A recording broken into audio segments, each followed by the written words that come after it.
Olá, tudo bem? Seja bem-vindo. Mais uma aula de Biologia aqui do Colégio Delos, nono ano, Biologia. Professor Paulo Henrique. Então, vamos dar continuidade ao nosso capítulo 14. A gente está, então, vendo a importância de se preservar o patrimônio natural. O Brasil é um país que se destaca, como eu já disse para vocês, em relação à biodiversidade. Então, nós devemos buscar meios de conservar, de preservar a natureza. Então, nós vamos falar um pouquinho sobre as unidades de conservação, né? Então, as unidades de conservação são áreas, né, onde a gente vai promover esse cuidado com a natureza. Agora, quais são os fatores primordiais para uma transformação de uma área qualquer em uma unidade de conservação, né? A gente precisa de alguns critérios, né? A gente não pode simplesmente falar que um determinado local é importante sem nenhum tipo de estudo, sem nenhum tipo de critério. Então, existem alguns fatores que devem ser levados em conta, né? Então, primeiro, né, mais importante, riqueza da biodiversidade. Então, tanto em relação à flora, à fauna, animais que têm um risco mais elevado de extinção, espécies endêmicas, que são aquelas espécies que são encontradas somente naquela região. Então, este é um fator importante para levar-se em consideração a criação de uma unidade de conservação. A variedade de ecossistemas, né? Então, o Brasil é um país extremamente diverso em ecossistemas. A gente tem caatinga, manguezal, a gente tem o cerrado, a gente tem o ecossistema marinho, a gente tem a Amazônia, a gente tem o Pantanal. Então, a gente deve procurar criar reservas de conservação nesses biomas para preservar a integridade deles.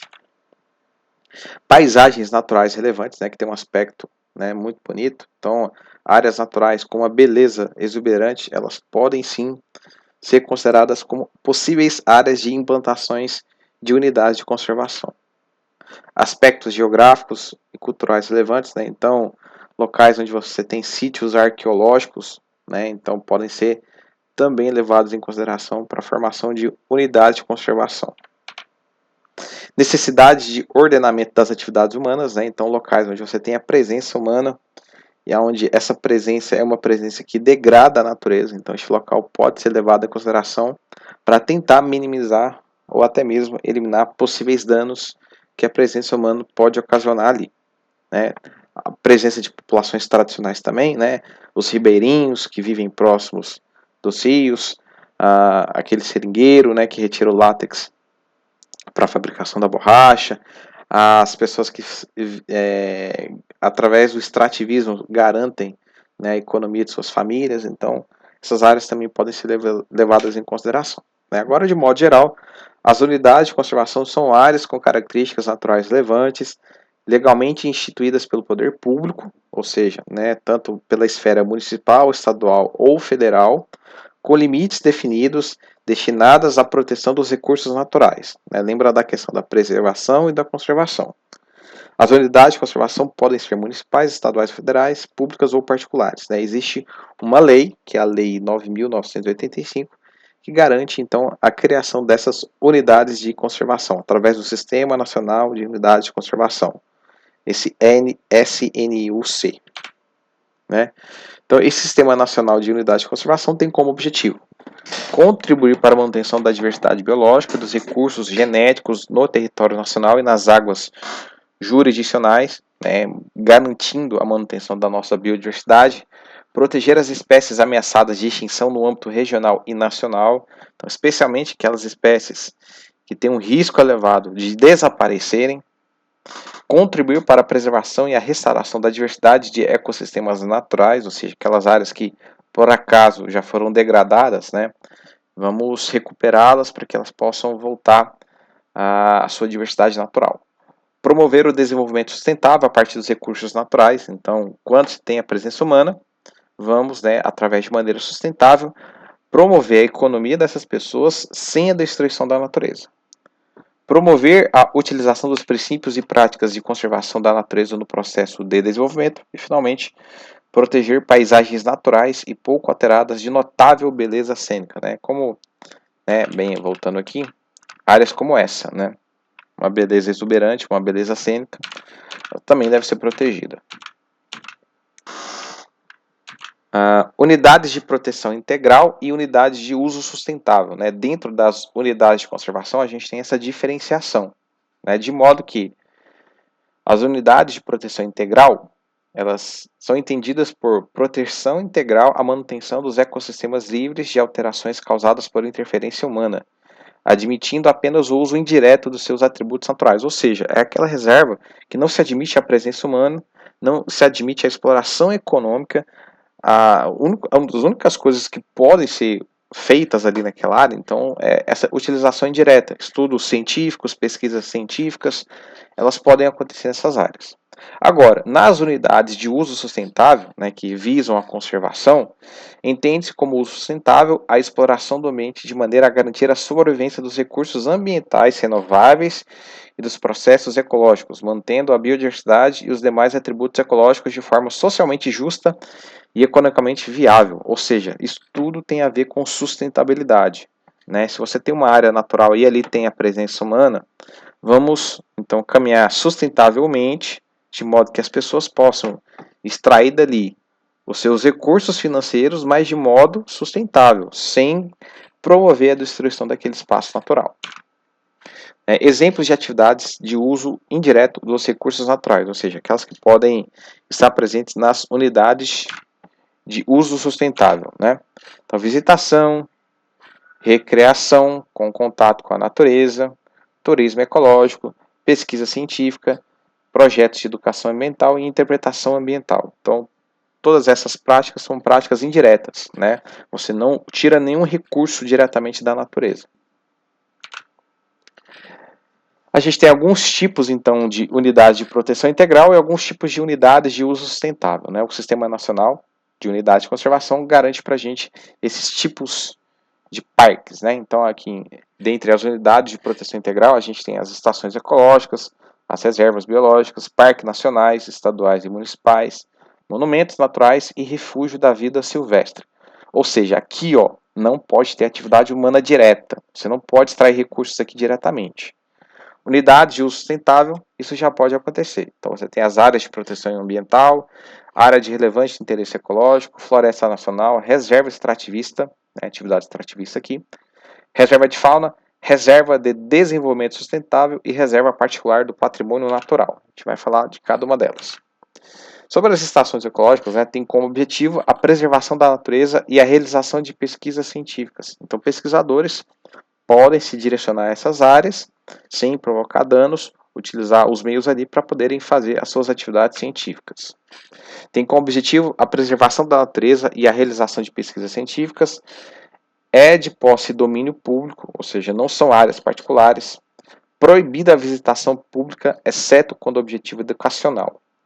Por exemplo, se a nossa escola quiser fazer uma visita a uma unidade como essa, né, a gente precisa pedir autorização e aí vai ser analisado e aprovado.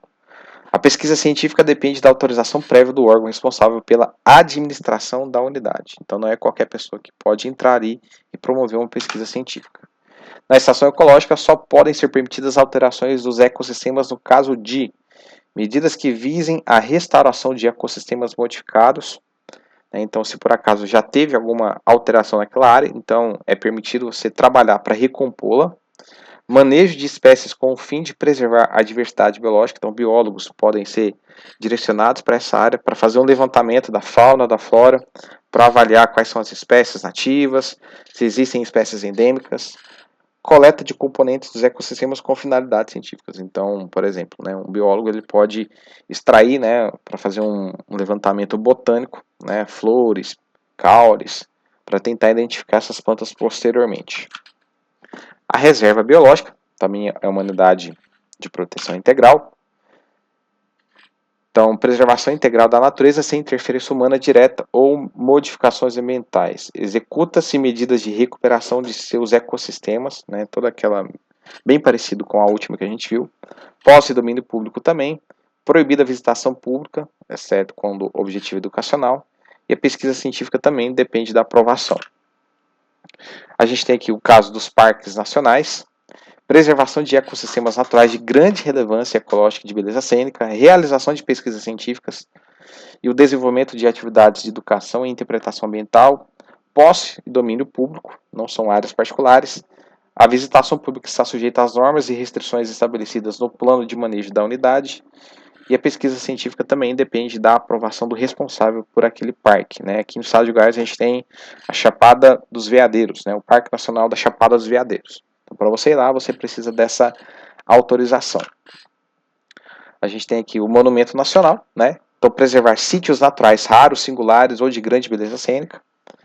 Pode ser constituído por áreas particulares, né? Então pode ser um patrimônio particular, desde que seja possível compatibilizar os objetivos da unidade com a utilização da terra e dos recursos naturais, né? Então, por exemplo, se estiver presente numa fazenda, o que acontece naquela fazenda, aquela atividade econômica daquela fazenda, não pode, né, degradar esse ambiente. Havendo compatibilidade entre os objetivos da área e as atividades privadas, ou se os proprietários não se dispuserem a obedecer às condições, a área pode ser e deve ser desapropriada passando para o domínio público. A visitação pública também está sujeita a restrições de acordo com as normas. Refúgio da vida silvestre, né? Então, como o próprio nome já diz, são áreas onde você tem a presença de animais silvestres, né? Na última aula a gente falou sobre o tráfico de animais silvestres, então essas áreas, né, de proteção do refúgio silvestre, elas teoricamente deveriam evitar com que essa prática aconteça, né? Então, proteger ambientes naturais onde se assegurem condições para a existência ou reprodução de espécies ou comunidades da flora local e da fauna resistente.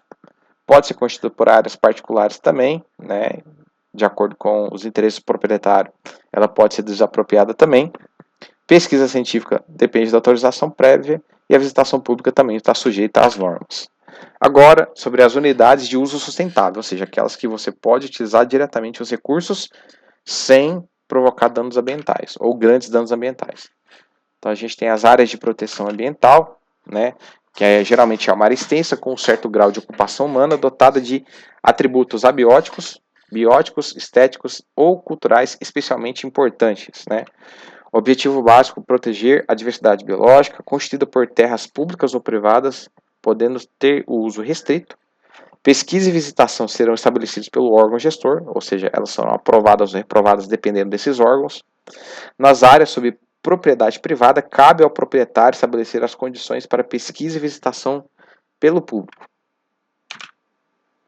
A gente tem área de relevante interesse ecológico, área em geral de pequena extensão com pouca ou nenhuma ocupação humana, com características naturais extraordinárias ou que abriga exemplares raros da biota regional.